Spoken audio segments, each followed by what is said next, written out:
Hello friends, welcome to Vamja education. આ વિડીયોમાં આપણે જોવાના છીએ ધોરણ 10 વિષય ગણિતનું ચેપ્ટર પહેલું છે વાસ્તવિક સંખ્યાઓ, જેમનું સ્વાધ્યાય 1.2 નો ક્વેશ્ચન નંબર 2 આપણે આ વિડીયોની અંદર એકદમ ડિટેલમાં શીખીશું। તમે ક્વેશ્ચન નંબર 1 જોયો છે તો તેવો જ છે, બરોબર? એટલે બધા જ હવે સરખા જેવા જ છે અને થોડુંક આ સ્વાધ્યાય છે તે અઘરું છે, એટલે તમારે લખી લખીને પ્રેક્ટિસ કરવી જોશે। સમજવામાં કંઈ તકલીફ થાય તો તમારે 1 થી 2 વખત વિડીયો જોવા જોશે। તો તમે હિંમત હારવાની નથી, પરંતુ એક ગેરંટી છે કે આમાંથી 100% દાખલાઓ પૂછાય છે। ઓકે, તો આપણે ચાલો શરૂઆત કરીએ સ્વાધ્યાય 1.2 ના ક્વેશ્ચન નંબર 2 ની। શું કહે છે તો કે આગળના ક્વેશ્ચનમાં આપણે વર્ગમૂળમાં 5 સાબિત કરવાનું હતું, તો આમાં એવું છે કે સાબિત કરો કે 3 + 2√5 એટલે કે 3 + 2 વર્ગમૂળમાં 5 છે તે અસમય છે, તે સાબિત કરવાનું છે। આગળના ક્વેશ્ચનમાં આપણે જે રીતને ફોલો કરેલી હતી તે જ રીતના આમાં પણ આપણે ફોલો કરવાની રહેશે।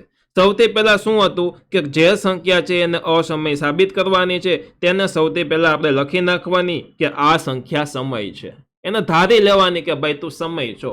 પછી આપણે એને કહેવાનું કે આ તારા લક્ષણો અસમયના છે, એટલે આપણી ધારણા ખોટી છે, એટલે તું અસમય છો, બરોબર? તો પહેલા આપણે ધારી લેવાનું, અસમય સાબિત કરવાનું કીધું છે તો આપણે તેને સમય ધારી લેવાનું। તો ચાલો હું ધારી લઉં છું કે ધારો કે ફરી પાછું સારા અક્ષરે લખું, ધારો કે 3 + 2√5 3 + 2√5 ક્યાંથી આવ્યું તો કે અહીંયાથી। ધારો કે 3 + 2√5 એ સમય છે, કેવું છે? સમય સંખ્યા છે। ચાલો હવે કોઈ સમય સંખ્યા હોય, આપણને ખબર છે તેને અંશ અને છેદ વાળા સ્વરૂપમાં લખાય, એટલે કે a/b વાળા ફોર્મની અંદર આપણે તેમને લખી શકીએ। તો ચાલો આ સમય સંખ્યાને a/b વાળા ફોર્મમાં લખાય તો આપણે લખીએ કે તેથી 3 + 2√5 બરાબર a/b, જ્યાં a અને b શું છે? a અને b અવિભાજ્ય, કેવા છે? અવિભાજ્ય પૂર્ણાંક છે, પૂર્ણાંકો છે। અવિભાજ્ય પૂર્ણાંકોનો અર્થ શું થશે કે આ a છે અને b છે, બેયનો સામાન્ય અવયવ સરખો અવયવ માત્ર એક જ હોય। ફરી પાછું એકવાર કહી દઉં કે a એટલે કે ઉપર કોઈ અવિભાજ્ય સંખ્યા એટલે 7 છે, નીચે કોઈ અવિભાજ્ય સંખ્યા 3 છે, તો 7 ના અવયવ લખું તો 7 એકા 7 થાય, 3 ના અવયવ લખું તો 3 એકા 3 થાય। તો બંનેમાં સરખી વસ્તુ એક જ હોય, એક સિવાય કોઈ દિવસ કોઈ વસ્તુ સરખી હોય નહીં, બંનેમાં સામાન્ય એટલે કે સરખી વસ્તુ માત્ર ને માત્ર એક જ એટલે કે એકડો જ હોય। ડન છે એટલું? ઓકે, વધીએ આગળ। ચાલો, તો આટલી વસ્તુ તમે શીખ્યા કે બંનેમાં સામાન્ય અવયવ એક જ હોય। હવે આપણે થોડુંક સાદુરૂપ કરશું। સૌથી પહેલા શું કરીશ કે આ 3 આગળ છે, જોજો અહીંયા સરવાળા સાથે જોડાયેલું છે, અહીંયા કાંઈ નિશાની ન હોય તો પ્લસ હોય, તો આ +3 સામે જાય તો -3 થાય। તો આનું જ આપણે સાદુરૂપ કરીએ કે 2√5 2 વર્ગમૂળમાં 5 બરાબર a/b, અહીંયા +3 છે તો બરાબરની સામે જશે તો -3 એટલે કે -3 થશે। હવે 3 ના છેદમાં કાંઈ ન હોય તો 1 તો હોય જ, બરાબર? કોઈના છેદમાં કાંઈ ન હોય તો 1 તો હોય જ। હવે આપણે ચોકડી ગુણાકાર કરી દેવાની। ચોકડી ગુણાકારમાં શું કરશું? જોજો જોઈ તો કે આ a × 1 એટલે શું થઈ જશે? a પેલા લખી લઈ 2√5 બરાબર, હવે જોવો જોઈએ a × 1 એટલે કે a, વચ્ચે કઈ નિશાની છે? માઇનસ એટલે માઇનસ। હવે b × 3 એટલે શું થઈ જશે? 3b 3b ના છેદમાં જે બંનેના છેદનો ગુણાકાર એટલે કે b × 1 એટલે શું થઈ ગયું? b, બેયના છેદનો ગુણાકાર કર્યો એટલે શું આવ્યો? b આવ્યો। હવે જોવો જોઈએ તો કે હવે અહીંયા 2 છે તે વર્ગમૂળમાં 5 સાથે ગુણાકારમાં છે, 2 છે એ બરાબરની સામે જશે તો ભાગાકારમાં જશે। શેમાં જશે? ભાગાકારમાં। ભાગાકારમાં એટલે કે છેદમાં જશે। તો ચાલો 2 ને હું બરાબરની સામે લઈ જાઉં તો તે છેદમાં જશે। ચાલો, તેથી વર્ગમૂળમાં 5 બરાબર a-3b ના છેદમાં b તો છે જ, પરંતુ આ 2 સામે ગયો તો છેદમાં ગયો એટલે થઈ ગયું 2b. હવે આમાં થોડીક વસ્તુ અલગ છે તે તમારે સમજવાનું છે, બરોબર. હવે જોજો, અહીંયા a છે, b છે, 3 છે, 2 છે, આ b છે, આ બધા શું છે? આ બધા પૂર્ણાંક સંખ્યા છે. કેવી છે? પૂર્ણાંકો છે. એટલે આ જે વસ્તુ આખે આખી છે તે કેવી છે? સમમેય જ છે. કેવી છે? સમમેય છે. જો આવા કોઈ પૂર્ણાંકો હોય, બરોબર, તો આખી સંખ્યા સમમેય થાય. કેવી થાય? સમમેય થાય. એવું યાદ રાખવાનું. અંશ અને છેદના ફોર્મમાં એકદમ વ્યવસ્થિત લખાનું જ છે. બી બરાબર કોઈ તમે લખો, એ બરાબર કંઈક લખો, આ બી બરાબર જે લીધું હોય એ અહીંયા નીચે મૂકો, તો જે કોઈ સંખ્યા આવશે એ સિમ્પલ સરસ મજાની બંને અવિભાજ્ય ઉપર નીચે હોય તેવી જ સંખ્યા આવશે. એટલે કે બંને કેવા હોય? સમમેય. આખે આખું પદ કેવું હોય? સમમેય જ થશે. પરંતુ ક્વેશ્ચન નંબર 1 આપણે એવું ભણ્યા કે વર્ગમૂળમાં 5 છે તે કેવો છે? અસમય છે. જોજો જોઈ શું કહું છું. વર્ગમૂળની અંદર કોઈ પણ અવિભાજ્ય સંખ્યા આવે, અવિભાજ્ય સંખ્યા, તો એ હંમેશા કેવી હોય? અસમય હોય. કેવી હોય? અસમય હોય. તો આમાં એવું થાય કે આ અસમય છે ને આ બાજુ સમય છે. કોઈ દિવસ અસમય બરાબર સમય થાય? નો થાય. તો અસમય બરાબર સમય વસ્તુ થાય જ નહીં. જો અહીંયા પૂરું થઈ ગયું, આટલું જ છે, આમાં નાનકડું છે, બરોબર. તો આ અસમય બરાબર કોઈ દિવસ સમય થાય નહીં. તો આપણે લખશું કે આ બાજુ બધા પૂર્ણાંકો છે એટલે આ સમય છે, પરંતુ વર્ગમૂળમાં 5 છે એ કેવું છે? એ સમય સંખ્યા નથી, એ અસમય છે. માટે આપણી ધારણા કેવી છે? ખોટી છે. તો ચાલો એની આખી ઇન્ફોર્મેશન આપણે લખતા જઈએ સ્ટેપ બાય સ્ટેપ. એક જ પેજમાં પૂરું કરી દેશું આપણે આમાં. તો જુઓ, અહીંયા આ બાજુ હું લખું છું કે હવે a b પૂર્ણાંક સંખ્યા હોવાથી શું છે? અહીંયા a - 3b ના છેદમાં 2b, a - 3b ના છેદમાં 2b સમમેય સંખ્યા છે. કેવી છે? સમમેય સંખ્યા છે. તેથી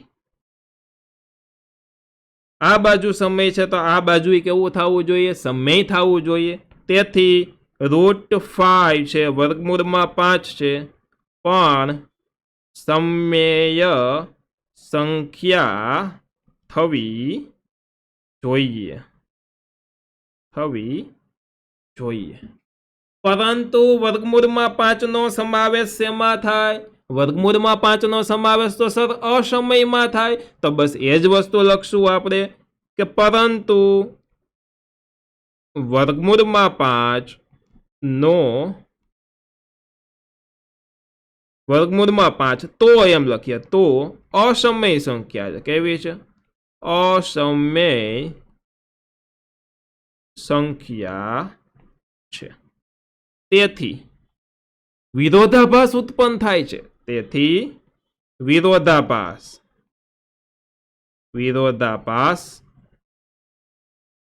ઉત્પન્ન થાય છે. આમ આપણે કરેલ ધારણા અથવા તો આપણી ધારણા કેવી છે? ખોટી છે. તેથી સાબિત થાય છે.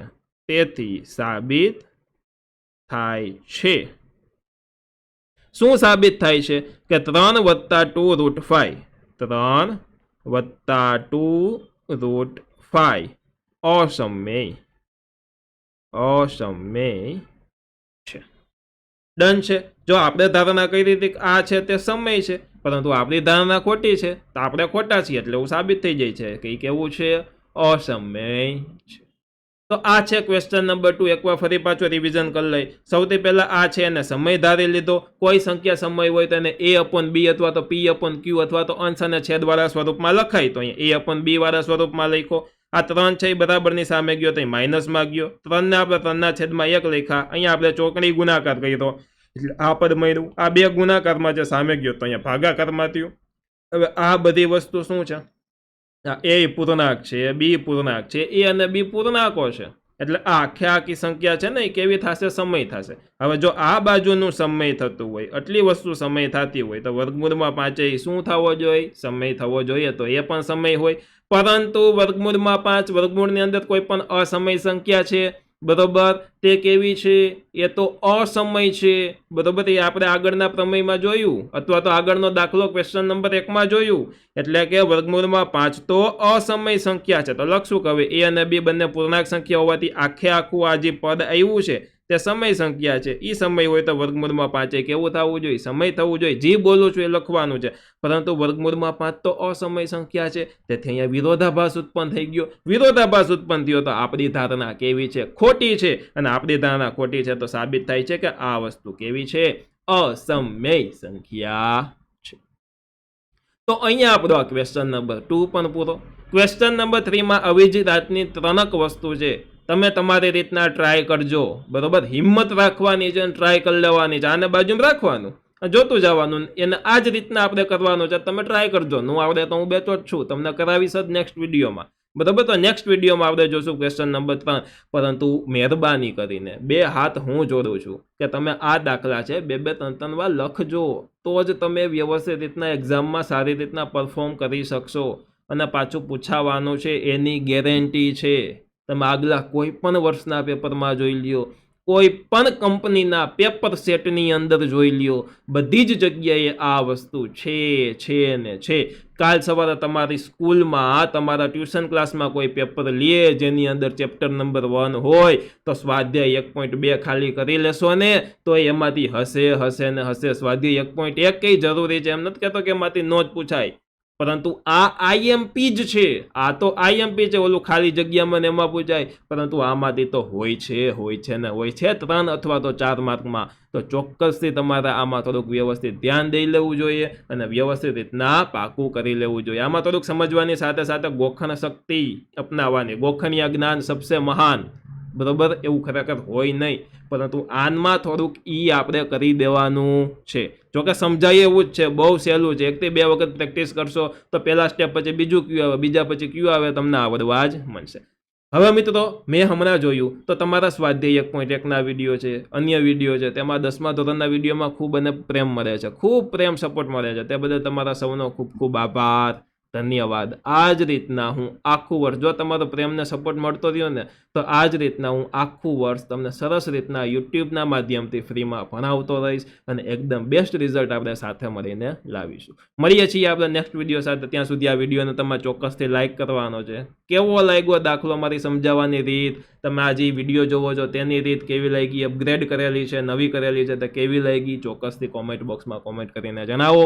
ઓકે, મળીએ છીએ નેક્સ્ટ વિડીયો સાથે. ત્યાં સુધી ધન્યવાદ.